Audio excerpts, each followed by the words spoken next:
All right, we'll get started here.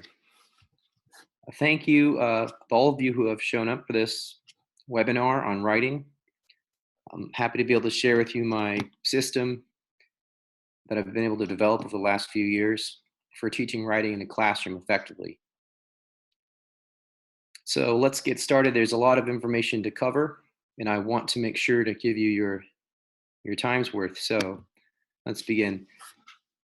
This presentation is going to take about 45 minutes, maybe 50 minutes.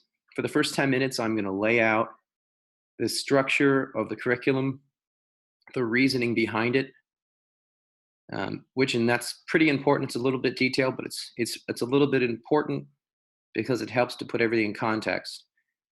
Then I will go over for the next 20 minutes some of the specific kinds of exercises that I use. And for the last 15 minutes or so, I will take questions. So let's begin. I'm going to keep myself on a timer here so we can stay timely. All right, so the big picture in teaching in this curriculum, the big picture, everyone wants to be a more effective writer. And every teacher wants his students to write more effectively. But there are some challenges. Sometimes it seems that writing can't be taught. And there's a couple reasons for this. In a classroom setting, you have a natural spread of talent. And it is easier, once you recognize that you have the spread of talent, it's easier to write lists of things not to do than to tell students what to do. When it comes to teaching writing, it's very easy as a teacher to fall into the habit of collecting a bunch of papers, covering them with red ink, and some of that red ink applies to the grammar, the syntax, and some of it's about the writing. And those things tend to get confused and sort of conflated in a way that it doesn't really help the students to improve as writers. And one major reason for that is you're confusing the craft of writing with grammar, which is an important part, which is presupposed by writing, but it's not the same thing. I would say that grammar is to writing what anatomy is to gymnastics or something. You need to have grammar to write, but writing goes far beyond grammar. And so nevertheless, because the classroom setting, you're teaching so many people at one time, it's easy to default to a list of no's. Don't do this, don't do that. And as a consequence, you're not really, even if you recognize that what you really need to do as a writing teacher is to give people positive tools for improving as a writer, there doesn't seem to be enough time. So that was the challenge that I came across as I became a teacher, and gradually stumbled upon a way of doing all this in a timely manner in a classroom setting, and still teaching the craft of writing as a distinct thing from just language arts. So there is a systematic way, at least one, and I know that there's more out there, but this is one that I found works, and I've been able to develop it over the last few years. The method revolves around using small writing assignments, sentences and paragraphs, as sort of little arenas or little backyard workshop in which you can teach all the major concepts of writing in a microcosm that quickly allows the students to learn the method, internalize it, and then cumulatively add more tools to their toolbox so that when they write something longer, those tools are there to use. So this is an overview of the presentation. We're going to look at the goal is making writers, making students who want to write and who can write. Look at the challenges in more detail, the nature of the solution, and then we'll look at this three-part structure of the program. First as an overview, and then as the three parts: technical instruction, technical assignment, and the quick grading system and principles of writing. So keep those things in mind. The blue, the gray correspond to the first part. Anything with green has to do with the the actual exercises and content of the program. So the goal is to make writers, not just to teach students how to write, but to make students who are writers. And I see a writer as a person who is striving to express the truth they see, and who has a passion for doing that in print. And to do that, you have to ignite interest in doing what writers do, which is looking at the world in a particular way. And then you have to give the students tools that make it possible to express what they see in an effective way. So to be a writer, you have to be an observer and a ponderer. You have to love beauty, truth, and the magic of words. You have to have a certain love for the wonder of expressing something well. You have to learn to think in an orderly way. And you need a specific set of tools. It can't just be a list of things not to do. You have to have a bunch of tricks in your bag for getting across your point. Finally, you have to be self-critical. You have to be able to constantly grow. It means you have to be critiqued. So, what are the challenges? The first challenge is just, it's very common, having been a student once myself and now a teacher, it's very common as a teacher to fall into the habit of putting everything in one big bag. So grammar and syntax and punctuation and then writing, but they're really separate things. You could be a very good writer and have kind of grammar that needs to be improved. You can also be a great grammarian and a bad writer. So they're not the same thing. And writing instruction should consist of skills and strategies, specific things that you can do, not just a list of things to avoid. But even in some writing books, writing principles become a list of things to avoid. They'll say things like, cut out excess words, or don't use the passive voice. And it's like, okay, that's great, but that doesn't tell you what to do. You're assuming that there's a lot of excess content to cut out. But when I started teaching writing, I found that the problem with most of my young writers is they didn't have a lot of content in the first place. So as I see it, teaching writing means teaching specific habits, ways of looking at reality, and then teaching specific skills that bring into being what the mind sees. But then the problem is the classroom seems to avoid little time for learning these. I mean, you've got language arts, you've got literature, you've got math, you've got history. When are you going to fit in writing? Also, on top of that, writers need feedback, and it has to be targeted because each writer is different. Each student is going to be have different needs, and it has to be feedback has to be targeted, it has to be particular, individual, and regular. So the solution involves teaching writing as a positive craft. The method, I think, helps to tether substance to style, so that those writers that are naturally gifted don't confuse good writing with just flowery verbiage.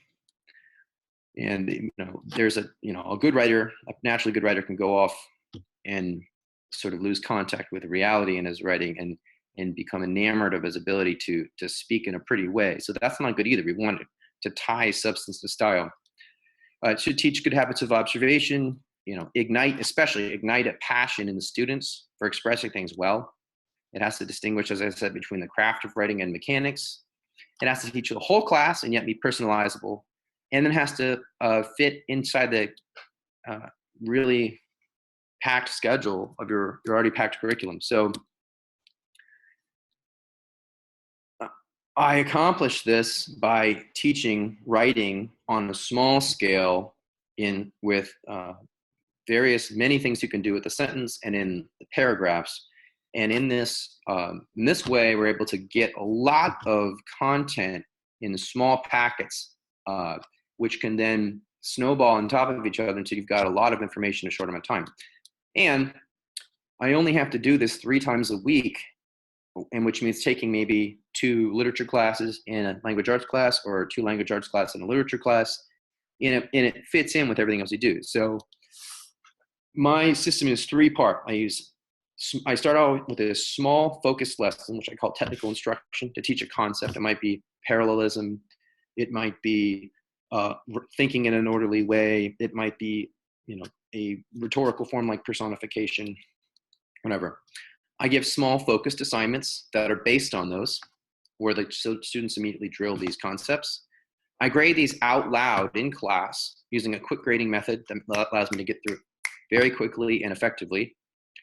And then I follow up with a fun assignment that takes the same concept and puts it into fun context. So maybe, we might have a painting with two mountains facing each other, and we might learn the concept of parallelism, but then they get to write a story later on using those mountains and the mysterious figure that's on the bridge. They get to write a story based on that.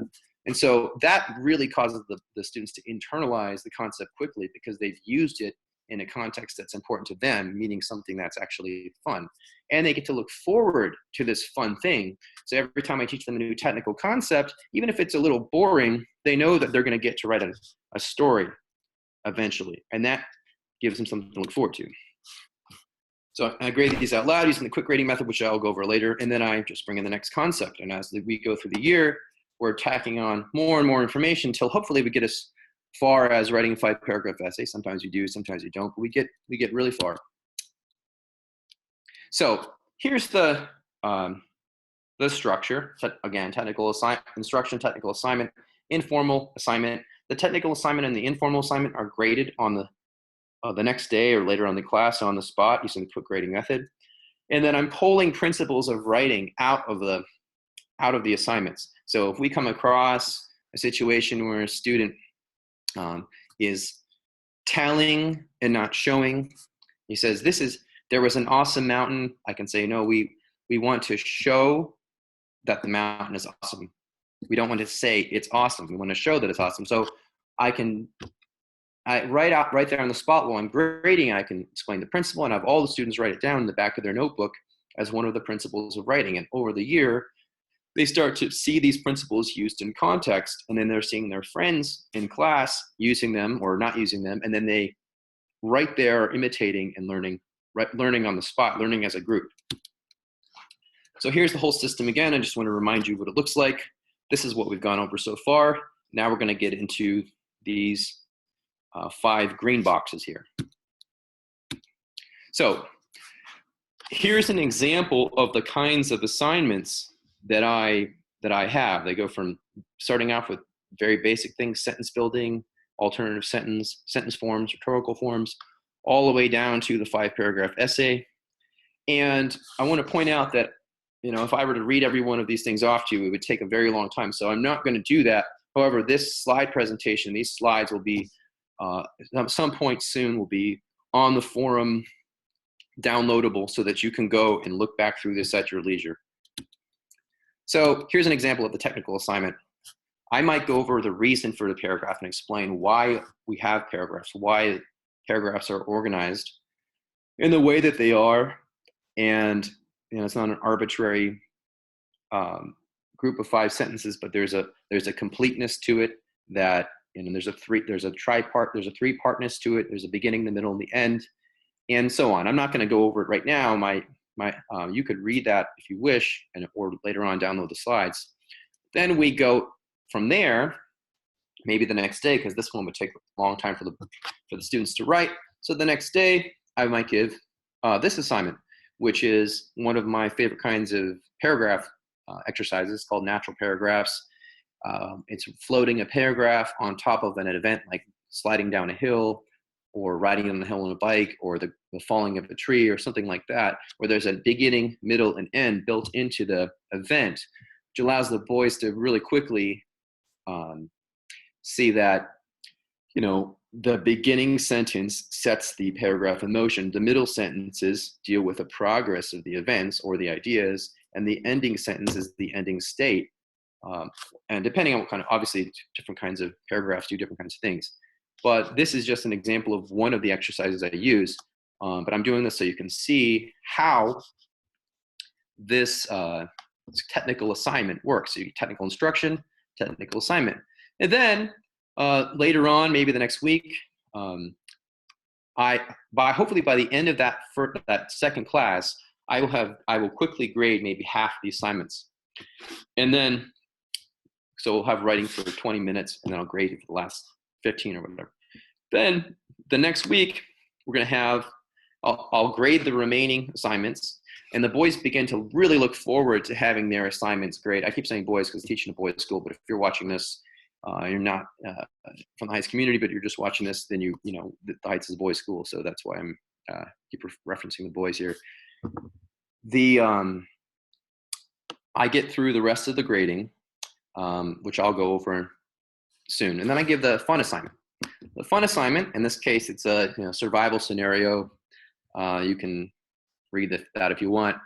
But if you look here at the bottom, I say use 2 similes, 1 metaphor, one example of alliteration, one left branching cumulative sentence, 1 balanced sentence with contrast. So this is, so in this assignment, it's April. So I've taught all of these concepts previously as part of previous technical instruction exercises. So now the students have been practicing these. I fold them into every new assignment. So we're never like just leaving a concept behind. Rather, we're constantly re-practicing the same thing. So by this time, it becomes automatic to use similes, metaphors, and alliteration.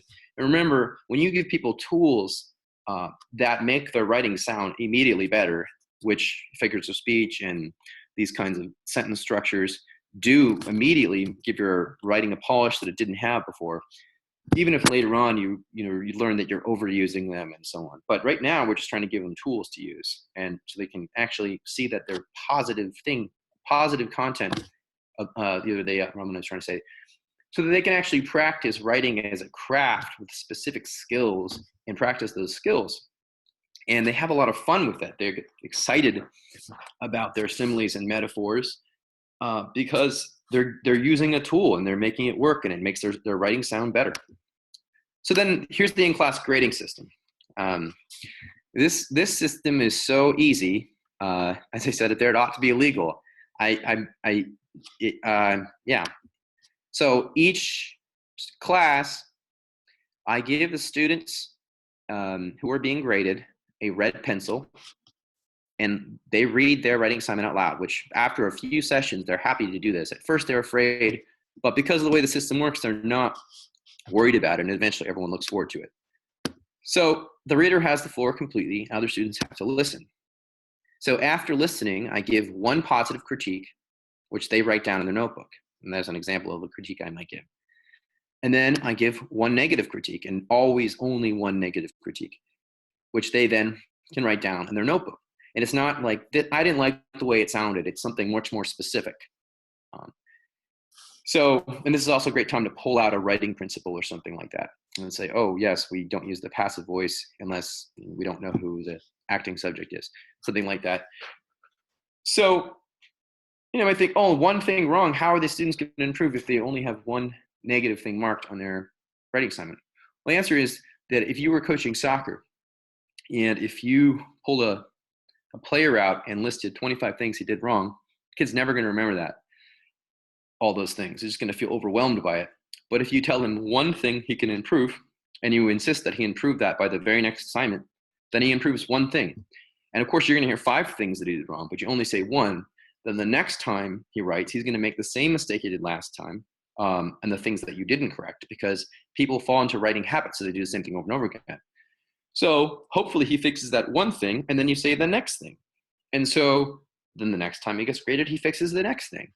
And this way, you're making real progress rather than just beating your head against the wall. So the result is the students look forward to regular opportunities to showcase their work, and they actually improve at a rapid pace. So I think for the sake of time, I'm going to be really quick with this slide. But it works because it's concrete. You're giving them specific goals. You're giving them negative criticism that's limited and very specific. They get a chance to show off their work.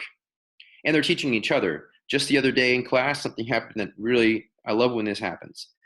A student read his work, and for the first time, other students raised their hand and they wanted to point out, not attacking him. They all wanted to say, hey, you did this thing well, and I think you could have done this thing better. And they named specific things, specific principles, not just I like the way it sounded or I didn't like the way it sounded. And so the writing class became a writing workshop, and it will be a writing workshop for the rest of the year now because that has happened. So this is also one of the many places where I just pull out principles, writing principles, of which there are many. If you want to read some of them, and you have this PDF that I had sent out. This is a more primitive version of my curriculum from 2015, and it's more sentence-based, less paragraph, less stuff with paragraphs, less of a curriculum at that point. But it does have, in the beginning portion, long lists of principles, and there's many, and I just take them as they come. I don't try to ever make them write down 30 things. That would be pointless, because they're not going to remember it that way. Only they'll remember it if it's in context. So now that we've gone over the overview, and that was sort of a more in-depth look at the overview, it's time to get actually into some of the assignments that I use. And then now these slides have a lot of information on them, and I can't go through all of them in great detail. However, many of them are also found in this PDF that were sent out to you in the first part in the methods section or in the exercises. If you want to use this as a writing curriculum, I would use this presentation and the slides as the structure, and I would use this as a sort of an appendix. But anyway, let's go. So first things first, I believe strongly that if you're going to make writers, you need to make observers. And so I use models in almost all of my assignments.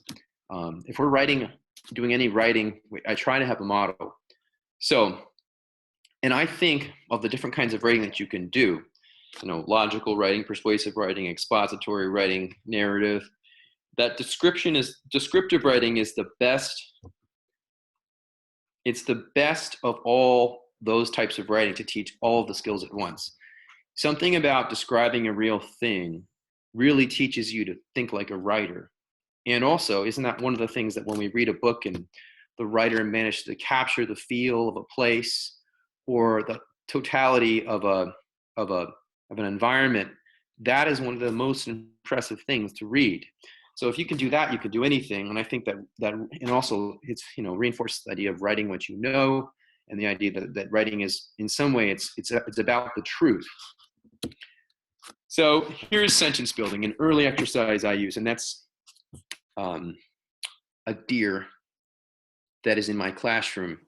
I didn't put him there, someone else did, but I thought as long as he's there, I'll use him. So what you're about to see is a method that involves teaching students to think really carefully about what words they use. So I'll write it, and I owe this to Brooks Landon, who wrote a book called Building Great Sentences, I think.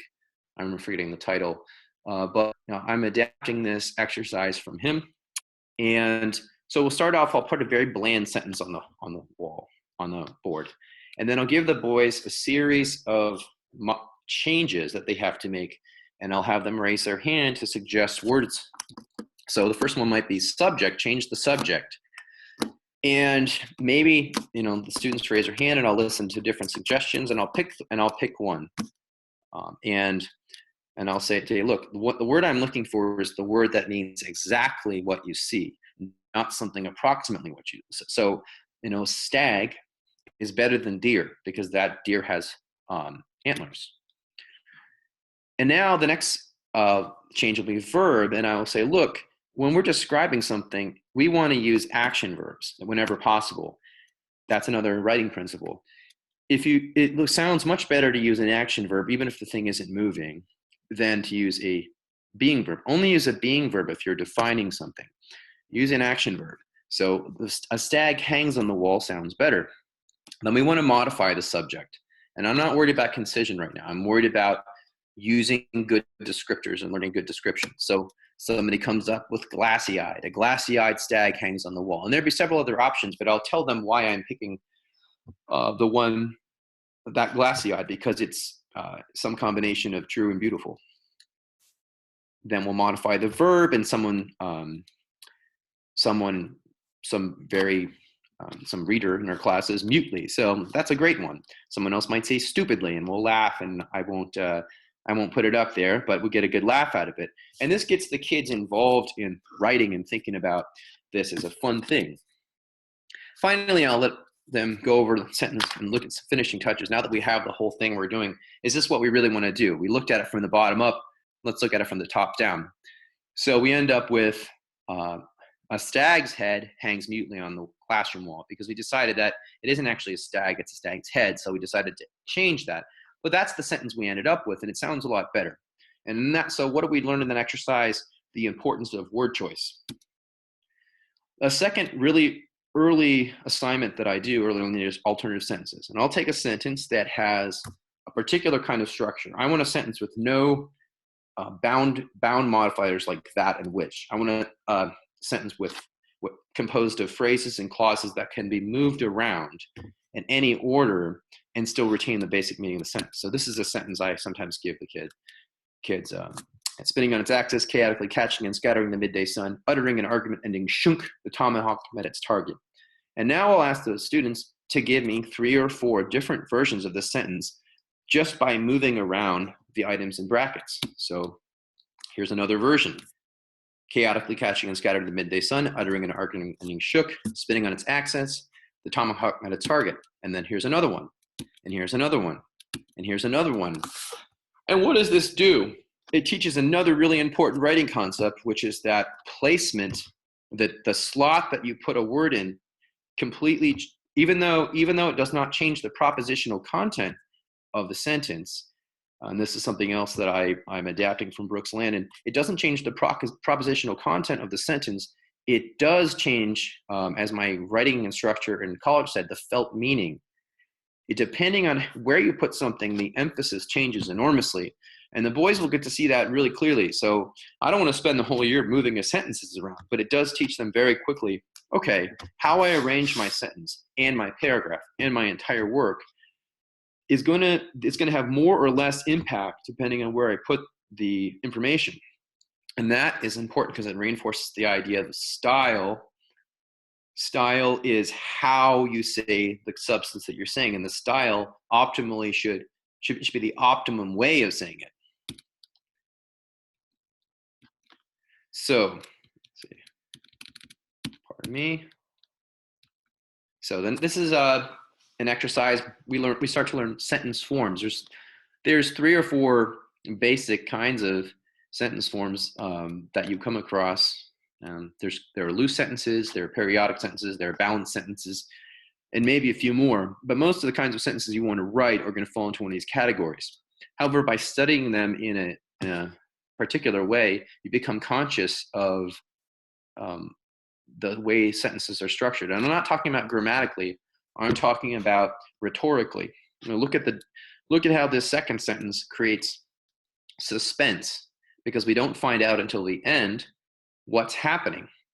And the first sentence, we find out right away that someone's wearing a bird's mask, but the base clause then rolls over the modifiers like a snowball and zooms in effectively on the information. So again, I have to credit Brooks Landon for that analysis, but it helps boys to see, okay, so if I want to, I can exploit this if I want to use it in a sentence or in my essay. And if I want to create a sense of motion, I can use one of these sentences. And you'll be amazed how quickly they pick it up and start using it in exactly the right spots.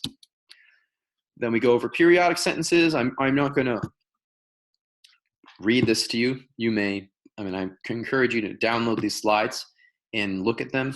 I go into much more detail in the PDF about periodic sentences. Parallelism and balance, that's a huge category, parallelism. There's balanced sentences, there's contrasting sentences, there's serials, which are groups of 3 or 5. But I will base technical assignments off this and then get a technical instruction off this and then give technical assignments that are based on it so the students immediately get to practice it. And then I'll incorporate it into a fun assignment so that there's a payoff for having to do that work. So then I want to talk a little about the theory of the way I try to teach the boys to think about being a writer.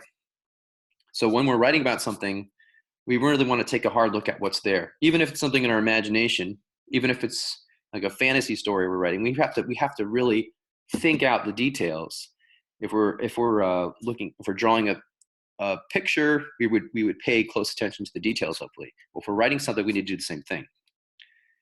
Another very important thing to look at is order.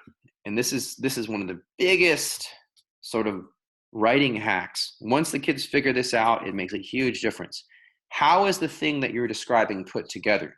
You have to have a plan. You have to decide to write about it from the background to the foreground, or from the top to the bottom, or from the left to the right.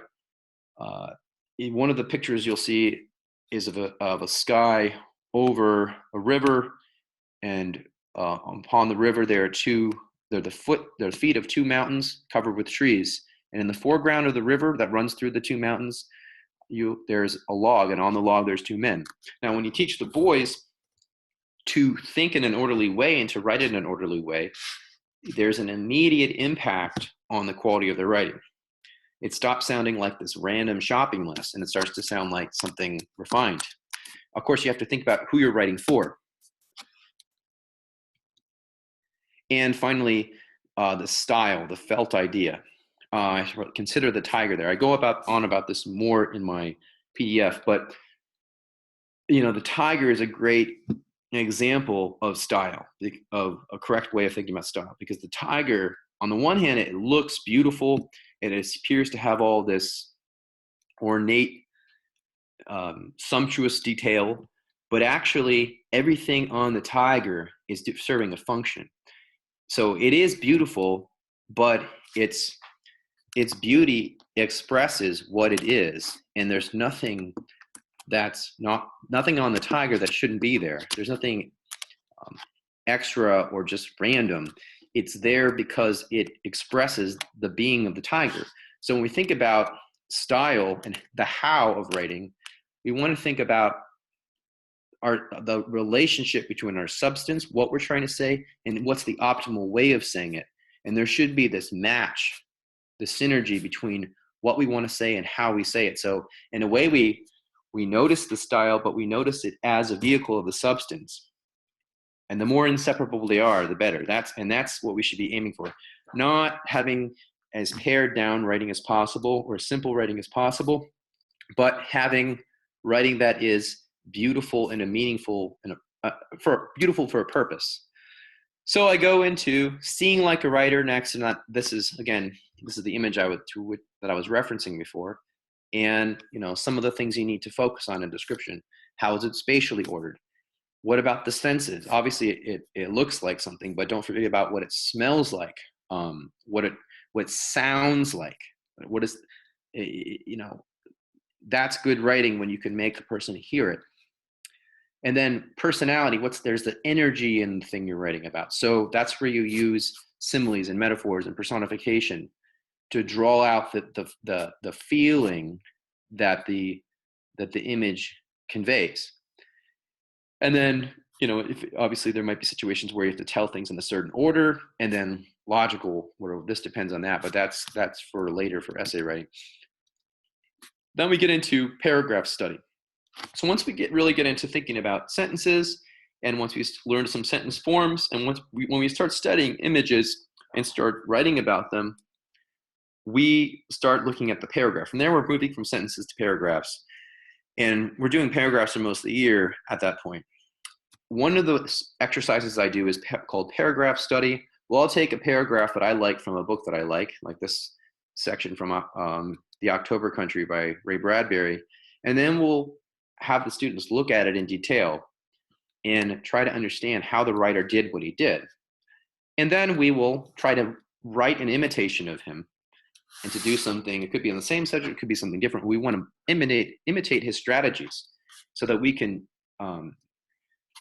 imbibe those and make them part of our writer's consciousness and consciously use them. And we want to imitate a lot.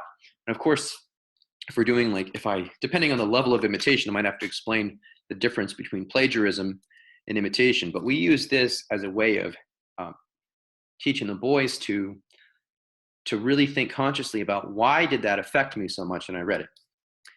Here's the natural paragraph assignment that I showed earlier, and I talked about it a little bit, but again, if you want to look at these things in detail, you can, when the slides are up on the forum, you could download them and go through at your own pace. These are some of the models that I use in my class. We also like to go outside and when the weather is nicer and go into the woods and do some writing there. And you can see here an example of the kind of assignment I would give. Decide on a plan, use parallelism, use at least one simile, at least one example of personification, and so on. And this is an example of a fun assignment based on one of these. I might say, okay, now tell the story of how these guys end up here, and I'll give them some parameters. The first paragraph has to establish the lead character and the setting and put him in motion. The middle paragraphs have to do other things, and so on. Now, this is kind of tricky because what I'm doing here is I'm acclimating the boys to the idea of writing longer things. And some of these guys will write 7-page stories. So you think that getting them to write 3 to 4 paragraphs is pulling teeth. It's not if it's a story. If it's a story, they'll just go on and on and on. And sometimes they won't finish. And they'll be like, Mr. Breslin, I wrote 8 pages and I'm not finished. Can I still, did I still get credit? I'm like, yeah, you got credit for the assignment. So the boys, if they're interested, they'll write their hands off, okay?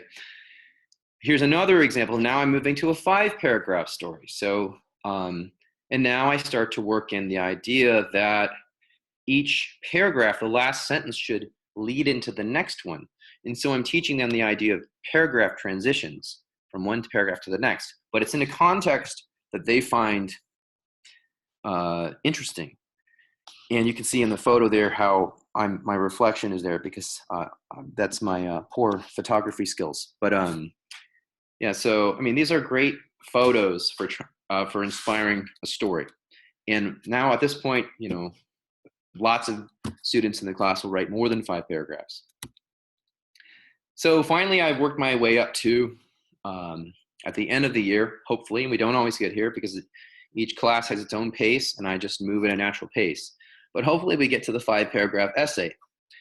And I teach a very simple method for the 5-paragraph essay, which I picked up at some point, some combination of, hearing other people talk about the 5-paragraph essay and my own strategies. But basically, it's as simple as anything. It's built on 3s, like a lot of things in writing.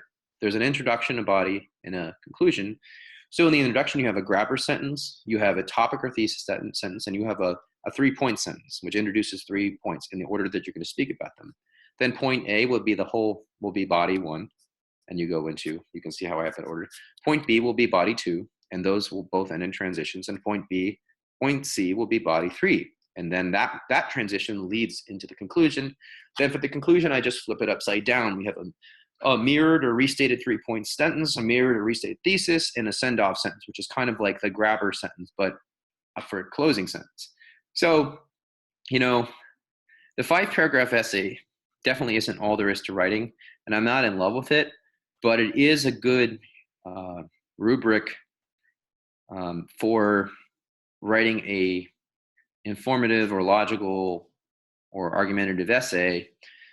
And these kinds of structures, I think that they're good because they empower the student to think in an orderly way.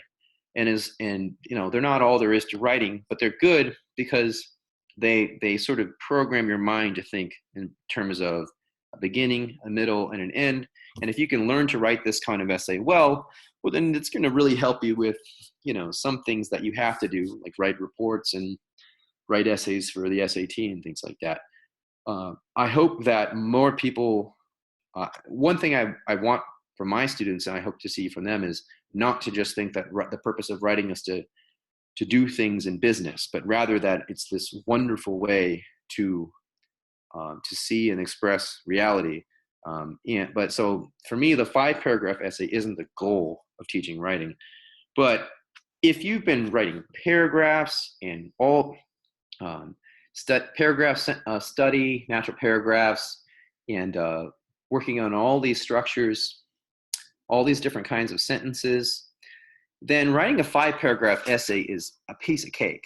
It's only difficult if you say, now we're going to learn the 5-paragraph essay, and you pull out the 5-paragraph essay and you impose it from the top down.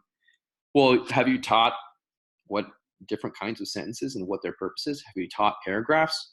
Have you taught, in other words, if you go from the bottom up and you make it fun, then by the time you get to something like this, I mean, even if a student thinks he can't write a 5-paragraph essay, you can say, look, you wrote an 8-page story. You can write a 5-paragraph essay. That's a piece of cake.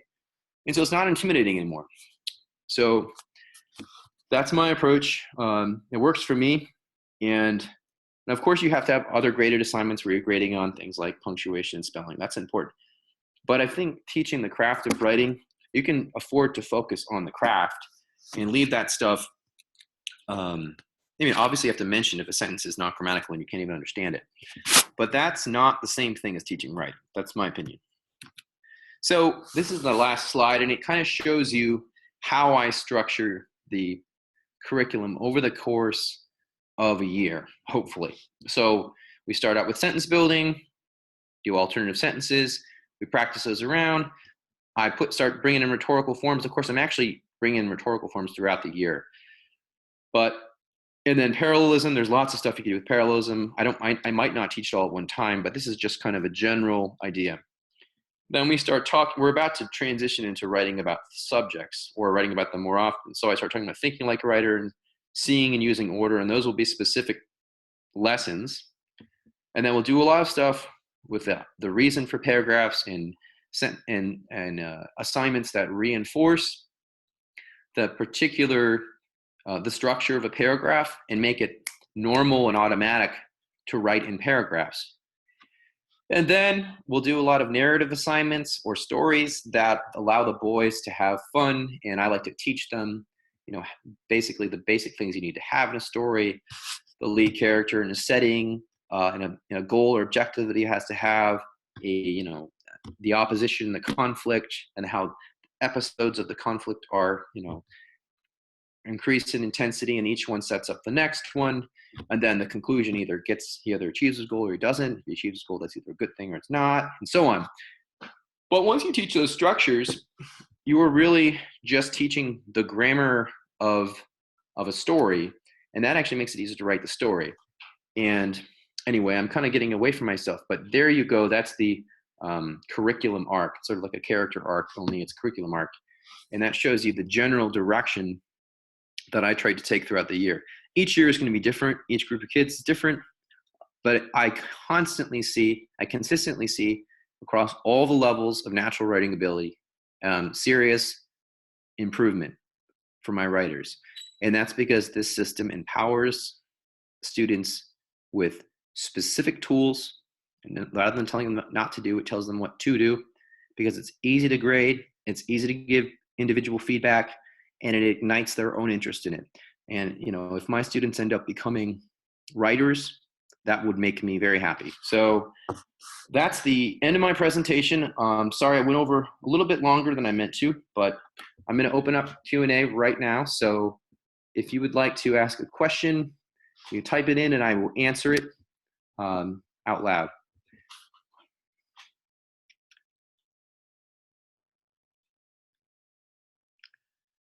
Again, I can wait around. Well, let me see. Pardon me, I have a question. How do you feel about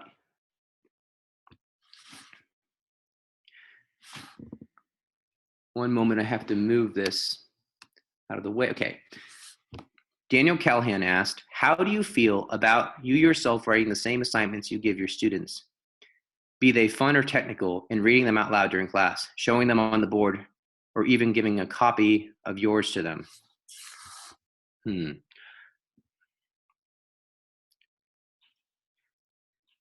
Oh, okay.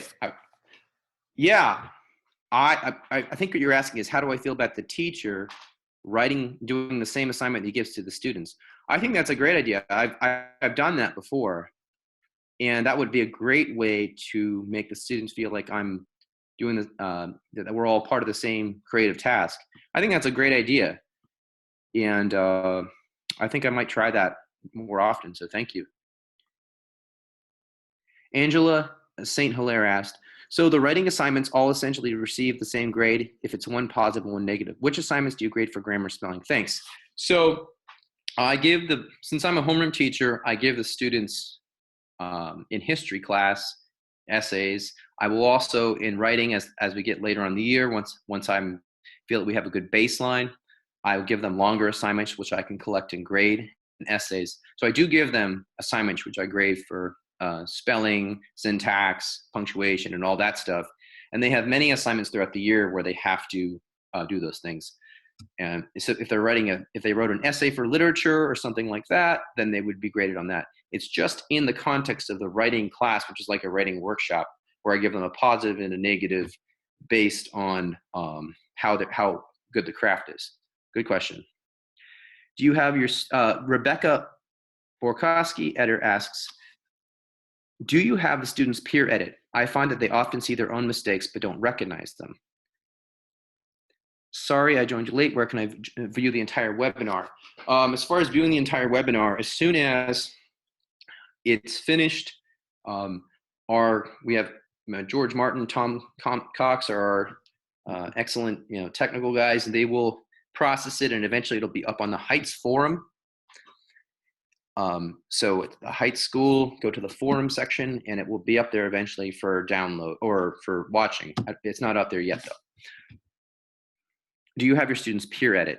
I let it happen naturally. What happens in the course of the year, eventually students will want to comment on each other's writing, and that happened just the other day, actually, for the first time this year. And I welcome it, and I think it's great because it shows that they're internalizing the principles, and the system is working.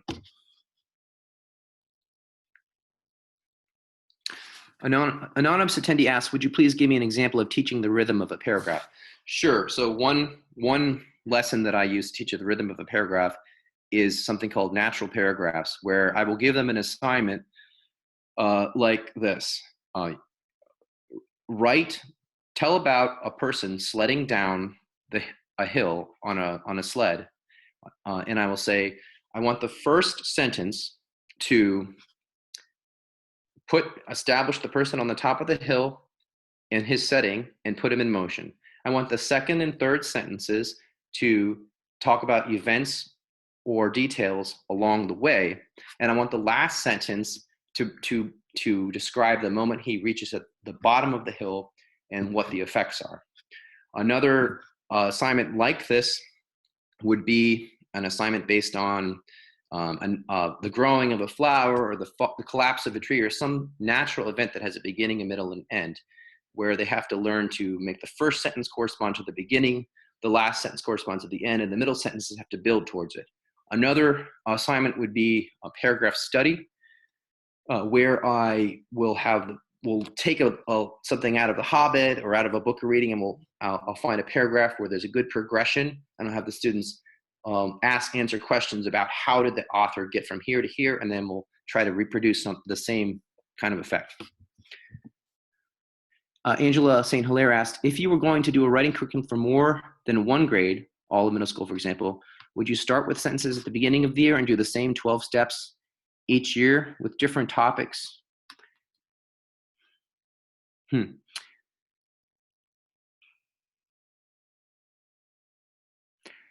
I would, in general, I would say yes. I mean, I think that I would, but what I gave you as the curricular arc is kind of my ideal map, but in practice, I kind of adapted on the fly. So what I would say is this is a good direction to go, and I follow this because some things depend on other things. But I always would start with sentences, and I would always be moving in this general direction. But I leave myself freedom to audible if I need to.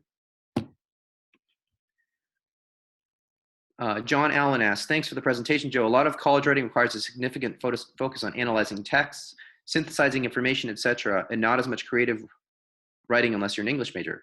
How do you make sure students have an ample opportunities to practice writing about texts, nonfiction, articles, etc.? Great. So since I'm teaching in lower school, I have a little more freedom with that. But yeah, the way you could do that would just be by making your, if you're teaching older students, it would be, I think, relatively easy to do this by making you'd still be wanting to use description and subjects to teach the concepts. But in the later part of the year, when you get into essays and 5-paragraph essays, that's where you'd have to have a component where you go into different kinds of essays. So you'd have to work in, and your subjects would then become maybe something like, read this article and analyze the argument, and then you'd have to get into things like how to write an argumentative essay. I don't do that in 5th grade because I don't think it plays to the strengths of 5th graders. I think they're much more concrete and tactile at that level. But so to adapt this for college or for high school, you'd have to have subjects that had more of an analytical component, and that would involve reading arguments, and then there would be an element of taking those and brainstorming and coming up with a logical structure. And I do go into that in here, but off the top of my head, I would have to say you definitely have to have a few more components at the end. Once you've learned the basics of how to write well, then you have to bring in a logical analytical component that my system doesn't have as much of, for the reason that simply it's directed at a younger crowd.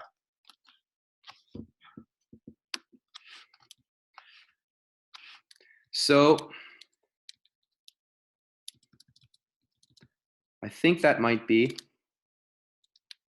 all of the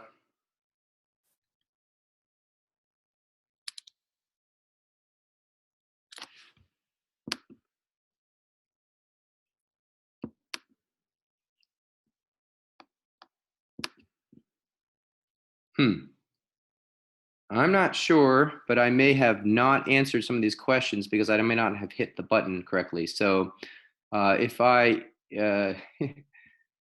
apologies if you did not hear my answers to the questions. I will attempt to answer them on a future date, but I'm just seeing this button here, answer live.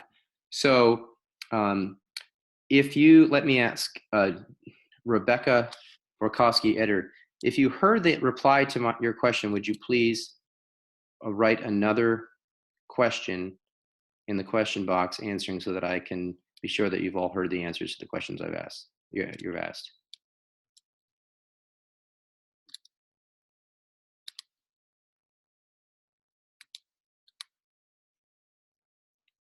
Okay, thanks. So the PDF for the slides will be put on the forum. The PDF for this has been sent out to participants. So there's 2 PDFs. The PDF for the my textbook, which was just an internal document I produced back in 2015. It's not complete. It lacks some citations, and it has various various kind of sentences that need to be edited. It's something I pounded out over the summer while writing something else. But it does have a bunch of the things I refer to here in a more detailed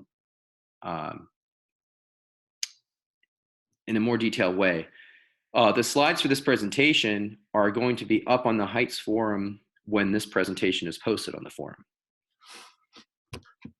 And John Allen, anonymous attendee, Daniel Callahan, did you guys hear my replies?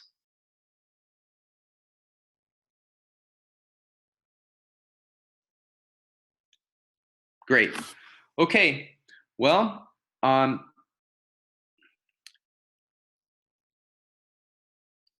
yes, Angela St. Hilaire asked, do you do the live grading by having them all read their assignments out loud? Yes, so I have to make time for a grading session, and I have to really look at the time and try to manage the time there. But yes, I will maybe grade, I have 14 students right now, so I might have 7 students go one day and 7 the next before the next assignment. And I'll give them a red pencil. I'll give them one thing to improve, one thing that they did well so they can repeat it. And of course, you have to have other assignments where you grade them on punctuation, syntax, grammar, and all that stuff. And you're welcome, Rebecca. And do you have any suggestions for scaling curriculum for upper school level writing? Anonymous attendee asked. A very good question, and one I wish I had devoted some thought to before the presentation. But if I were teaching high school students, I would keep everything that I had. And then I would bring in exercises, some of which I have in here, for breaking down information found in a source, grouping it perhaps on note cards or in bubbles, and then organizing that information in relation to it, to other bits of information. So I'd be teaching the essential task of extracting information, putting it in categories, and organizing it relationally. And I would also be teaching persuasive writing, which involves, stating a point, anticipating, arguments that a person might make in response to those points, and all the principles that go along with that. Logic. Those are some components. I wish I had more that I could think of off the top of my head. But those are the things. I mean, brainstorming, learning how to extract information, learning how to group it in categories, learning how to put those categories in relation to each other. Logic, forms of argumentation, and then things like epistrophe and aphory and other kinds of, more things you see in speech writing and that sort of thing might be useful. So hope that's helpful. Some of that is in the later part of my curriculum. And great. Okay, well, thank you guys so much for watching this webinar. I've had a lot of fun doing it, and please feel free to email me any questions. And the Heights Forum is happy to produce this content for free and offer it to everybody who's interested. If you want to support what we're doing, if you want to support our cause and this kind of content that we're offering, please feel free to go on the forum and click on donate if you wish, and help us to continue producing this content, because there is an effort and time behind it, although we're offering it for free. So I hope you enjoyed it, and we're definitely very thankful that you're interested in watching. So I think with that I'm going to say adios and have a good night.